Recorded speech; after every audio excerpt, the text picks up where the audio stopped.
Hello friends, hi. ಹೇಗಿದ್ದೀರಾ ಎಲ್ಲರೂ? ಚೆನ್ನಾಗಿದ್ದೀರಾ ಅನ್ಕೊತೇನೆ. ನಾನು ಭಾಳ ದಿನ ಆಯಿತು ನಾನು ವಾಯ್ಸ್ ವಿಡಿಯೋ ಮಾಡಿ, ಇವಾಗ ಮಾಡ್ತಾ ಇದ್ದೀನಿ. ಹೇಗಿದ್ದೀರಾ ಎಲ್ಲರೂ? ಚೆನ್ನಾಗಿದ್ದೀರಾ ತಾನೇ? ಹಾಗಿದ್ರೆ ಬನ್ನಿ, ನಾನಿವತ್ತು ಏನು ಮಾಡ್ತಾ ಇದ್ದೀನಿ ನೋಡೋಣ. ಬೆಳಗ್ಗೆ ಟಿಫನ್ನು ಅದೇ ದೋಸೆ ಪಡ್ಡು, ಅದೇ ಚಿತ್ರಾನ್ನ, ಅದೇ ಪಲಾವ್ ಮಾಡಿ ಮಾಡಿ ಬೇಜಾರಾಗಿದ್ದರೆ ಈ ಥರ ಒಂದು ಸಲ ಮಾಡಿ ನೋಡೋಣ. ತುಂಬ ಸಿಂಪಲ್ಲಾಗಿದೆ, ಅಷ್ಟೇ ಟೇಸ್ಟು ಚೆನ್ನಾಗಿದೆ. ಇಲ್ಲಿ ನಾನು 1 ಸೀಡ್ ಆಗೋಷ್ಟು ಪಾಲಕ್ ಸೊಪ್ಪನ್ನ ಚೆನ್ನಾಗಿ ವಾಶ್ ಮಾಡಿಕೊಂಡು ಬಿಸಿನೀರಲ್ಲಿ ಕುದಿಸಿ ಜಾರಿಗೆ ಹಾಕ್ಕೊಂಡು ಸಣ್ಣಾಗಿ ರುಬ್ಕೊತೀನಿ. ನೋಡ್ತಾ ಇರ್ಬೋದು ನೀವು ಹೋಗಿ ಯಾವ ಥರ ಬರ್ತಾ ಇದೆ ಅಂತಂದು. ಒಂದು 5 ನಿಮಿಷ ಸಾಕು ಕುದಿಸಿದ್ರೆ ಇದು. ಆನಂತರ 2ರಿಂದ 3 ಬೆಳ್ಳುಳ್ಳಿ ಹೆಸಳು ಹಾಕ್ಕೊತೀನಿ. ಹಾಗೆ ಸ್ವಲ್ಪ ರುಚಿಗೆ ತಕ್ಕಷ್ಟು ಉಪ್ಪು ಹಾಕ್ಕೊಂಡು ನೀರು ಹಾಕ್ಕೊಂಡು ಸಣ್ಣಗೆ ರುಬ್ಕೊತೀನಿ. ರುಬ್ಬಿದಾಯಿತು. ಈ ಥರ ನೋಡಿ, ಈ ಥರ ಸಣ್ಣದಾಗಿ ರುಬ್ಬಿದರೆ ಸಾಕು. ಈ ಕಡೆಗೆ ಚಪಾತಿ ಹಿಟ್ಟನ್ನು ಸಾಣಿಸ್ಕೊಂಡು ಇಟ್ಕೊಂಡಿದ್ದೆ.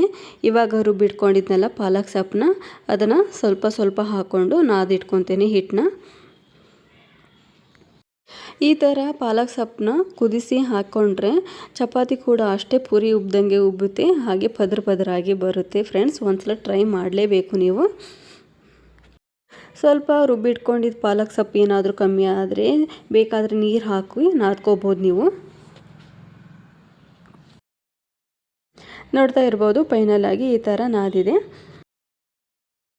ಇವಾಗ ಒಂದು 2ರಿಂದ 3 ಸ್ಪೂನಷ್ಟು ಆಯಿಲ್ ಹಾಕಿ ಒಂದು ಬೌಲ್ ಹಾಕಿ ಒಂದು 10 ನಿಮಿಷ ನೆಂದರೆ ಸಾಕು ಹಿಟ್ಟು. ಚಪಾತಿ ಮಾತ್ರ ಮಸ್ತಾಗಿ ಬರುತ್ತೆ.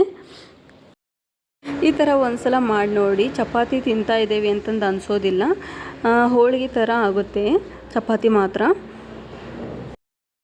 ನೋಡಿ, ಇವಾಗ ಹಿಟ್ಟು ನೆಂದಿದೆ. ಈ ಥರ ನಾನು ರೋಲ್ ಮಾಡಿಟ್ಕೊಂಡು ಈ ಥರ ಲಟ್ಟಿಸ್ತೀನಿ.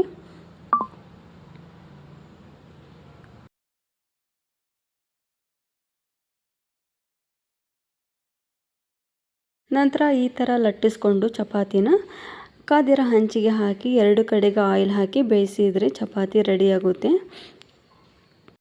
ಮನೇಲಿ ಈ ಥರ ಮಾಡಿಕೊಟ್ರೆ ಯಾರಿಗಾದ್ರೂ ಇಷ್ಟ ಆಗಲ್ಲ, ಎಲ್ಲರಿಗೂ ಇಷ್ಟ ಆಗುತ್ತೆ. ದೊಡ್ಡವರಾಗಲಿ ಸಣ್ಣವರಾಗಲಿ ಇದಕ್ಕೆ ತುಪ್ಪ ಹಾಗೂ ಬೆಲ್ಲ ಹಾಕಿ ರೋಲ್ ಮಾಡಿಕೊಟ್ರೆ ಮಕ್ಕಳು ಕೂಡ ತಿಂತಾರೆ.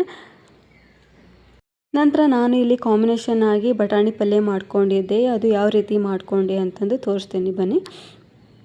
ಇಲ್ಲಿ ನಾನು 1 ಜಾರಿಗೆ ಶುಂಠಿ, ಬೆಳ್ಳುಳ್ಳಿ, ಕೊತ್ತಂಬರಿ ಹಾಗೂ ಕೊಬ್ಬರಿ, ಅನಂತರ ಈರುಳ್ಳಿ, ಟೊಮೊಟೊ ಹಣ್ಣು, 2ರಿಂದ 3 ಲವಂಗ ಹಾಕಿ ಸಣ್ಣಗಾಗಿ ರುಬ್ಕೊತೀನಿ.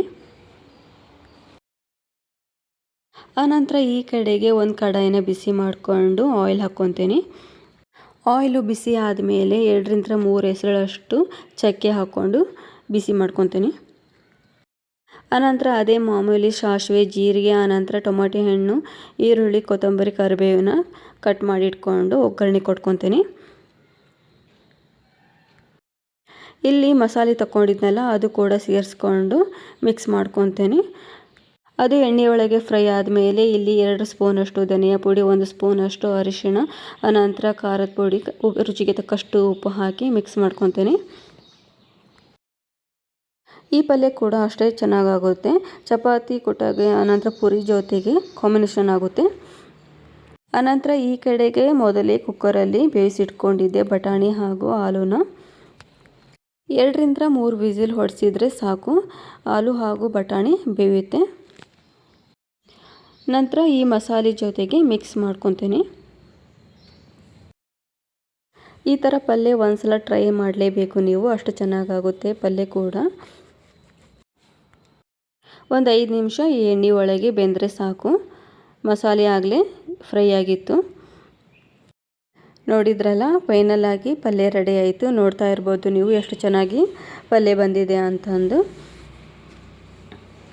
ಈ ಬಟಾಣಿ ಪಲ್ಯ ಜೊತೆಗೆ ನಾನು ಇವಾಗ ಮಾಡಿಟ್ಟಿದ್ನಲ್ಲ ಪಾಲಕ್ ಚಪಾತಿನ, ಅದು ಕಾಂಬಿನೇಷನ್ ಆಗಿ ಚೆನ್ನಾಗಿ ಟೇಸ್ಟ್ ಆಗುತ್ತೆ.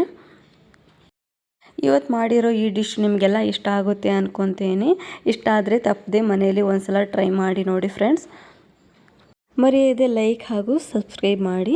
Bye friends.